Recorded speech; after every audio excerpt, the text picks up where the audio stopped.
Et ma chance, personne. Plus les mallettes Vuitton, les stylos Montblanc, une cote à 10 000 par mois, voilà.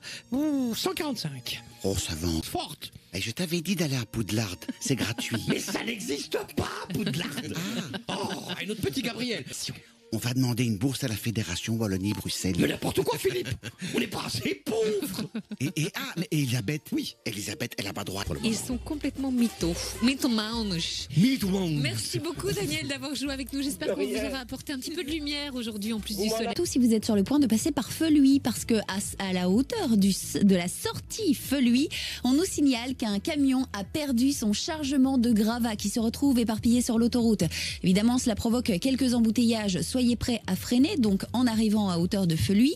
Plus loin, pour rejoindre Bruxelles, c'est toujours très compliqué avec toujours de longs embouteillages sur le ring de Braine-l'Alleud au carrefour Léonard en direction de Tervuren. Sur ce tronçon du ring, il y a toujours 20 à 30 minutes à passer dans les ralentissements.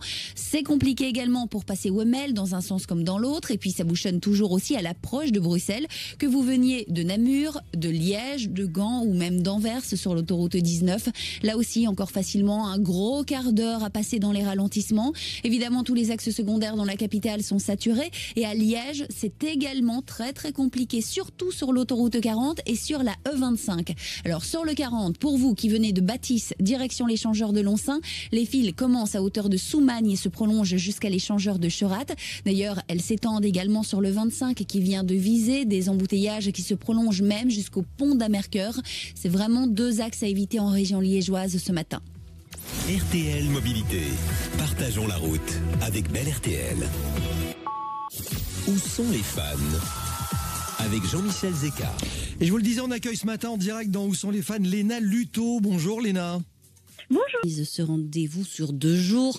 L'objectif est ici de lancer tout doucement une réforme importante du marché du. À l'étranger, la situation préoccupe toujours autant en Afghanistan depuis la prise de pouvoir des talibans. Ils ont, est en effet très proche de ce nouveau régime afghan. Pas question donc de laisser la population le décrier.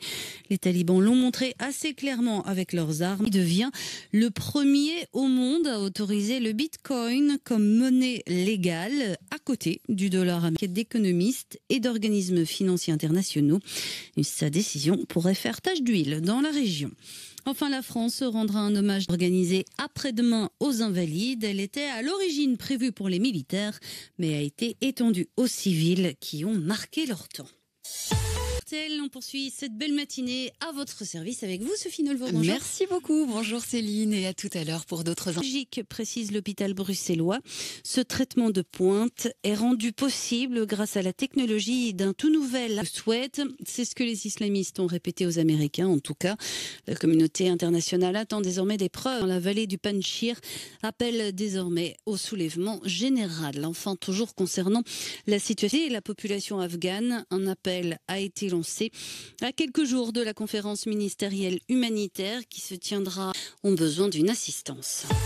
Belle RTL, on reste à votre service jusqu'à midi en votre compagnie. Tout d'abord, et en ce moment même, c'est dans le Hainaut, c'est le déménagement. Très bon temps de midi à tous. Allez, c'est parti pour cet à vous. Avec vous, Christian Depape. Oui, et l'anniversaire de Charles, donc on va chanter Happy birthday to you, Charles.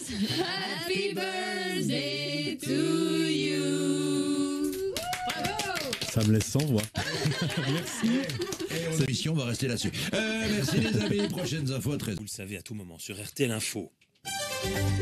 Les bilans Covid chez nous s'affolent un peu. Les hospitalisations sont au plus haut depuis la mi-juin avec 7. On retourne dans le jeu de Christian Depape. C'est à vous, Christian. Merci les amis, à tout à l'heure pour les prochaines informations à 14h.